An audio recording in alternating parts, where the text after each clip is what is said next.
Сайн байцгаана уу? Өнөөдөр та бүхэндээ бяцхан сэрэмжлүүлэг маягийн мэдээлэл хүргэе гэж бодлоо.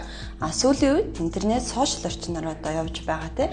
Энэ имийг, энэ чихний тусаалгыг, энэ чихний лаг те ингэж хэрэглэх юм бол таны сонсгол эрс сайжирнаа.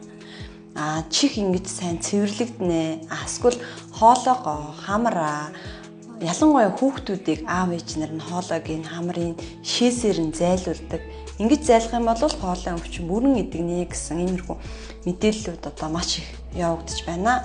Тэгэхээр элдэв ийм амд амьдсан яриа, шинжлэх ухаанч бус зөвлөгөөг нэгтлэлгүй хэрэгжүүлж өөрийнхөө болон үр хүүхдийнхээ эрүүл мэндийг хохироод асуудлыг улам хөндрүүлж ирэх тохиолдлууд эмнэлэгт сүүлийн үед маш ихээр ирж байгаа. Тэгэхээр та бүхэн иймэрхүү зөвлөгөөг туршихаасаа өмнө мэрэгжлийн эмчээс зөвлөгөөг авч байгаарай.